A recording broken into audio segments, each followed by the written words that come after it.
Hi, this is Jacksonville broadcaster Scott Kornberg. It's time to take a listen back to the week that was in the Miami Marlins organization with AAA Jacksonville, AA Pensacola, High A Beloit, and Low A Jupiter.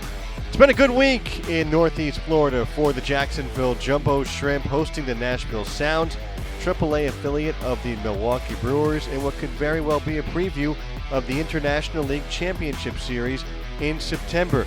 A lot of tight games except for the last two nights coming into Sunday's series finale. On Friday, Jacksonville up 15-0. They made history in the ninth inning in a 15-3 triumph over Nashville. Pitch. Done. Grounds one to first. De Los Santos fields. Hustles to the pillow himself. Tags it. It's a no-hitter. The first nine-inning no-hitter for Jacksonville in 20 years. The first nine-inning regular season no-hitter for Jacksonville in 25 years. And four pitchers combined to do it.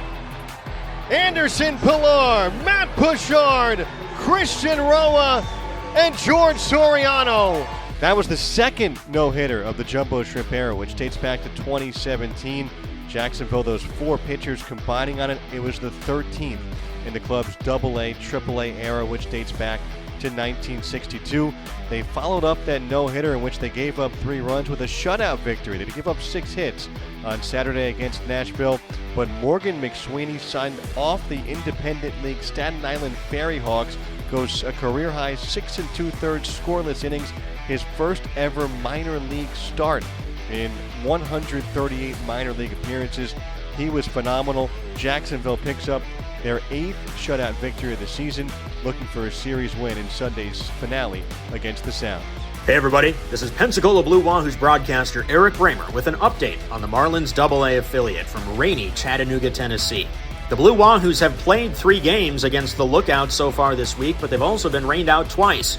We hope to play 2 today and get 5 of our 6 scheduled games in against the playoff-bound Reds AA affiliate. We want to play because the Wahoos have been playing well as of late. They've won 4 in a row dating back to last Sunday's homestand finale, and they've taken the first 3 games of this series against the Lookouts by scoring a combined 28 runs.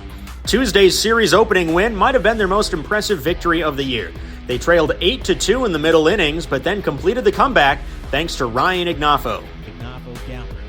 1-2. A swing and a sharp grounder. That is fair down the third base line into the corner. It'll bring home Martorella and Zamora. Richardson rounding. He's going to get the wave. He's going to come in. This game is tied. A 3-run double from Ryan Ignafo. The Wahoos have come all the way back. They've scored 6. And this game is tied 8-8 in the 8th. Wahoos ended up winning that game in 10 innings thanks to a dropped infield pop-up. And then they won on Wednesday by a score of 9-5 and Thursday by a score of 10-6. The Wahoos hope to have 2 games today and head back home with a nice little winning streak. They have not won more than 5 games in a row yet this year. The Wahoos are home next week, taking on the Biloxi Shuckers for 3 games, and then over the weekend, for the 4th, 5th, and 6th, they'll be on the road facing the Shuckers. The Wahoos are in a road-heavy stretch of the season, but so far, they are 3-0 in the second half. Until next week, this has been Eric Bramer with your Wahoos Update. Hi, this is broadcaster Adam Glover, and this is your weekly update on the Beloit Skycarp. Well, it's been a pretty back-and-forth week right now for Beloit against Peoria. They won the first couple of games this week. They did drop their Thursday and Friday game against the Peoria Chiefs, but it's been fairly a pretty good start to the second half, I would say. And that first win against Peoria was something really special, too. Even though the Skycarp were in control, what a big day for Gage Miller. He clubbed a couple of home runs in that win, including a solo blast in the top of the second. Yiddy Capet also had a big RBI double, too, but the big thing, again, was Gage Miller. He slugged a 2-run blast in the 4th inning and just overall has really started to pick it up a little bit. Overall, as a team, they're still getting some really good at-bats from Peyton Green as well. Yiddy Capet is continuing to be a pretty consistent guy in that lineup. His on-base percentage still in the 320s, and you have to think that what's going on right now for Beloit is a positive. They struggled to end the first half, and now they're starting the second half, and they do look a lot better. And It's a tough Beloit team because they have lost some pieces over the last month or so, and right now they are doing very, very well with what they have, and they're still getting a lot of big hits from a few different guys throughout the lineup, and they got an opportunity in the next coming weeks to really put themselves ahead in the Midwest League West Division standings. For the Beloit Skycarp, I'm Adam Glover. With the Jupiter Hammerheads, I'm Matt Davis. Well, the Jupiter Hammerheads are taking on the St. Lucie Mets, and after a big 5-3 win last night at 12:30 today, the Jupiter Hammerheads are going for a series split with the St. Lucie Mets. However, the main point to mention for this week are the Jupiter Hammerheads. The starting pitchers have thrown a combined 26 innings and have allowed 4 runs, 2 earned, in the series against St. Lucie. They've been absolutely on fire this week, the starting pitching. Unfortunately, a couple of losses, 6-0 on Tuesday and 1-0 on Wednesday, kind of set the Hammerheads back a little bit.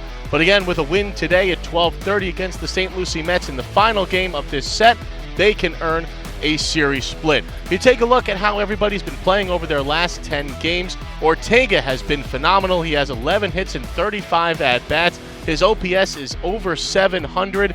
And of course, have to talk about the pitching because Luke Lashutka out of the bullpen this week over his last 10 games, 29 innings out of the bullpen. He has allowed just 1 earned run in 29 innings. He has 7 walks against 28 strikeouts. Opponents are being held to a mere 118 batting average over his last 29 innings. So it's been a phenomenal week for the Jupiter Hammerheads. Although they're going for a series split, the pitching, starting pitching, and of course Luke Lashutka out of the bullpen, they have been absolutely phenomenal this week as they look for a split against the St. Lucie Mets.